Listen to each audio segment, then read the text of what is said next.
Ooktiiko ru'iiko biyya Arabaa waggaa 2 ol hojjatte taanaan wantoota amma siin jedhe arfan osoo hin bitanne gara Itoophiyaa tasuma hin galin. Yooyaa ashamaa harka fuuni kabajamtoota daawwattoota ko nageenyi koo kan jaalalaa kan kabajaa bakka jirtan maratti isiniif haa ta'u. Akkam jirtu nagaa keessanii ani nagaa guutuun qabaa galanni Waaqaaf haa ta'u. Har'as egaa viidiyoo keessattuu shamarran biyya Arabaa sirriitti isin fayyada jedhee yaadu qabadhee isiniif dhufeen jira. Viidiyoon kun guutumaa guututti isin ilaallata. Shamarran biyya Arabaa warra gola madaamii keessa jirtan ilaallata jechuudha.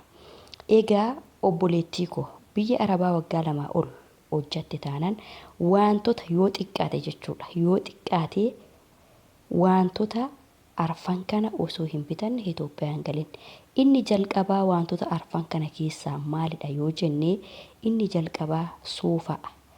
Soofaa osoo mana kee keessatti hin bitanne tasuma hin galin. Sababni isaa biyya Arabaa waggaa 2 ol waggaa 3 yaa jennu fakkeenyaaf waggaa 3 waggaa 4 waggaa 5 hojjattee osoo soofaa tokkitti mana keetti hin bitanne galte taanaan maaltu si eeggata yoo jettee barcuma mukaa yookiin xarapheessaa pilaastikii jechuudha.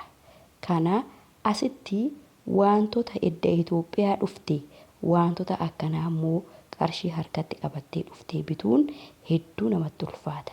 Inni lammaffaan siree otoo hojjechiifatin tasuma Itoophiyaan galin. Hojjattee mana madaamii hojjatte jedhamuun kee waan hin oolle waan ta'eef biyya Arabaa dhattee galte. Jedhamuun kee waan hin oolle waan ta'eef tasuma siree tokko osoo hojjechiifatin meetir kaa'amsaa yoo dadhabde meetir kaayaa otoo hin hojjechiifatin tasuma hin galin. Inni sadaffaan qumsaaxinii uffataa.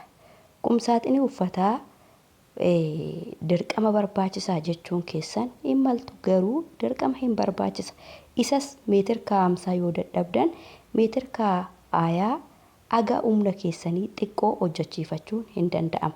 Yeroo ammaa kana ijoollee baay'ee keessanii kan maallaqa keessaniin waa godhachuu warra oolfachuu isin dadhabsiisu maalinni yoo jedhamu nama ilaaltu jechuudha. Fakkeenyaaf amma ani boonanii qumsaaxinii meetir kaa'amsaa tokko yookiin kasabaawwan hojjechiifadhee walitti waan himnuu fi akkuma boonee sanan meetir kaa'amsaa yookiin kasabaa hojjechiisachuuf cannaqamtu. Kana jechuun ani immoo isinii miti isin immoo ana miti. Wanti hundumtuyyuu meeshaa mana keessaa jireenyi haalli hundumtuyyuu akka ofii keessaniitti malee akka namaa miti jechuudha. Akka ebaluun sirbaan dudda nama cabsaa dudda nama kutaa yookiin nama cabsaa Oromoo miti nama maako. Kanaaf egaa baay'een keessanii walitti himtuu hiriyoota amman hojjechiifadhee akkana bitadhe walii waan jettanii fi dirqama akkasitti bituu qaba kan jettan waan yaaddanii fi maallaqa keessan itoo waan tokkorra hin oolchin qisaasessitu. Inni arfaffaan egaa maayini yoo jettanii inni tokkoffaan soofaa isiniin jedhe lammaffaan siree isiniin jedhe sadaffaan qumsaaxinii uffataa aga humna keessanii isiniin jedhe inni arfaffaan egaa biifee meeshaa jechuudha. Kan meeshaa keessa keewwattan. Biifee meeshaa keessa keewwattanii yoo dadhabdan immoo kichin kaabineetii xiqqoo ishee jechuudha. Aga humni keessan danda'e xiqqoo ishee yoo hojjechiifattan rakkoo tokkoyyuu hin qabu. Inni guddaan akka biluutti meeshaa akka biluuttan bitadhaa. Jireenyi koo akka ibiluutii jechuu osoo hin taane maallaqa keessan irratti hundooftanii meeshaa mana keessaa takka aga humni keessan isinii danda'e bitachuu qabdu malee abaluu ilaaltanii abaluu kana bitee birrisaa mana jettanii sammuu keessan of dhukkubsuu hin qabdanii. Egaa wantoota kana arfan biyya Arabaa waggaa 2 ol hojjatte taana osoo hin bitatin tasuma biyya Itoophiyaa hin galin. Maaliif wantoota kana biyya Itoophiyaa maallaqa koo qabadhee tan walitti qabadhee tanii bitadhaa jettanii kan dhuftan yoo ta'e yeroo isin Itoophiyaa geessanii waa meeqatu isin mudata.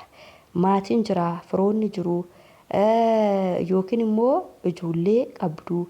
Kana bira darbitanii wantoota nama isiniin jedhe bituu dhiisuu dandeessu. Kanaaf yeroo biyya Arabaa jirtan meeshaa tokko bitachuun salphaadha.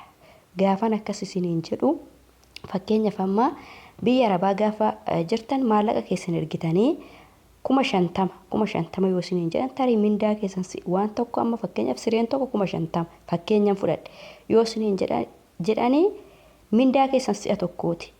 Yeroo Itoophiyaa maallaqa walitti qabattanii Itoophiyaa dhuftanii wanna tokko dhaxxanii yeroo gaafattan wanna 20,000 yoo isinitti himanii rifattaniitu achii deemtu jechuudha.